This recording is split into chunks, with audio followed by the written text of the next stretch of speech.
नमस्कार, मैं हूं डॉक्टर राजकुमार शास्त्री। तो आज हम बात करने जा रहे हैं बसंत पंचमी पर। बसंत पंचमी जो कि भारतीय त्योहारों में सर्व प्रमुख त्योहार मनाया जाता है और जिसकी शास्त्रों में इतनी महिमा है जिसका वर्णन करना भी संभव नहीं है। हाँ, आपने ठीक सुना, हम बात कर रहे हैं बसंत पंचमी, भगवती सरस्वती का जन्म उत्सव, जो वाणी की देवी हैं, जिनकी कालिदास ने उपासना की।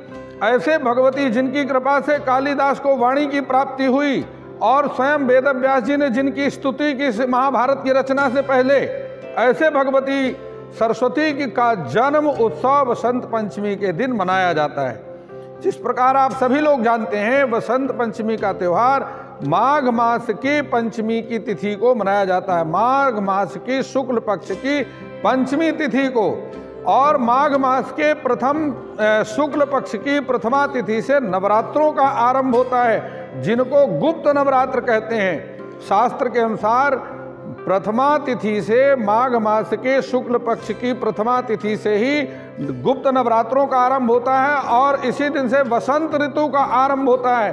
बसंत ऋतु की 5वीं तिथि होने के कारण इसका नाम बसंत पंचमी रखा गया है। शास्त्रकार ऐसा मानते हैं, शास्त्रों में इस प्रकार के प्रमाण मिलते हैं कि सृष्टि की रचना जिस समय हुई उस समय यह मौन थी, गूंगी थी, शब्द नहीं थे, आवाज नहीं थी। ऐसी स्थिति में ब्रह्मा जी को चिंता हुई और ब्रह्मा जी ने भगवती सरस्वती की उत्पत्ति की। अपने कमंडल का जल निकाल करके छिड़काव किया, उससे देवी सरस्वती की उत्पत्ति हुई। कहने का अर्थ यह है कि भगवती सरस्वती भगवान ब्रह्मा जी की मानसिक कन्या भी हैं और इस दिन भगवती सरस्वती का पूजन करने से मूकम करोति वाचालम पंगुम लंघयते गिरम यत् कृपा तमहम वंदे परमानंद माधवम, गूंगा भी बोलना शुरू कर देता है। इसलिए विद्यार्थियों के लिए इससे श्रेष्ठ और दूसरा कोई मुहूर्त नहीं हो सकता। जिन विद्यार्थियों को आप परीक्षा में, कक्षा में एडमिशन कराना चाहते हैं, पहली कक्षा में एडमिशन कराना चाहते हैं, आज के दिन एडमिशन का सबसे उत्तम मुहूर्त है। बसंत पंचमी उत्तम मुहूर्त है विद्यार्थियों के एडमिशन के लिए। 3:10 सायंकाल में शिव योग शुरू होगा, जो कि 3:30 बजे तक रहेगा। यह सभी प्रकार की सफलताओं को देने वाला। इस समय में आप अपनी बेटी का वागदान कार्य कर सकते हैं। कोई अगर आप रिश्ते की हाँ करना चाहते हैं तो कर सकते हैं। भूमि पूजन के लिए बहुत ही शुभ मुहूर्त रहेगा और इसके बाद सारी रात सर्वार्थ सिद्धि योग रहेगा। देखिए, बसंत पंचमी में पीली वस्तुओं का विशेष महत्व है, क्योंकि यह बृहस्पति का कारक रंग कहलाता है, बृहस्पति का कलर है। जिन कन्याओं की शादी नहीं हो रही, इसके दिन उनको पीले वस्त्र धारण करना बहुत आवश्यक है।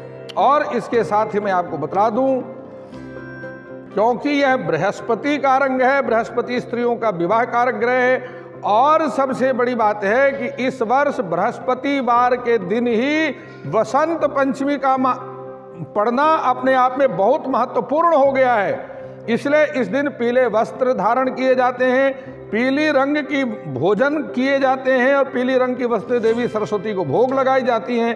अपने आप में पीले रंग का विशेष महत्वपूर्ण स्थान हो जाता है। इस दिन पीली सरसों के पुष्प पक कर के और फल के रूप में तैयार हो जाते हैं। सभी वृक्षों में पीले रंग के पुष्प आने लगते, पूरी पृथ्वी पीले रंग से ढक जाती है।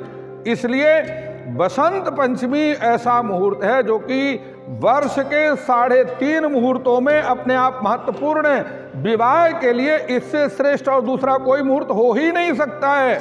अक्षय तृतीया, बसंत पंचमी और विजयादशमी, यह अपने आप में स्वयं सिद्ध मुहूर्त है। यदि आप कोई भी शुभ कार्य करना चाहते हैं, सोना खरीदना चाहते हैं, जमीन खरीदना चाहते हैं, जमीन जायदाद की आप रजिस्ट्री कराना चाहते हैं, इससे ज़्यादा श्रेष्ठ और दूसरा कोई मुहूर्त नहीं हो सकता है।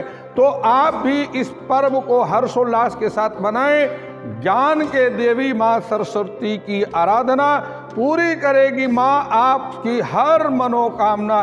बोलो सरस्वती मैया की जय।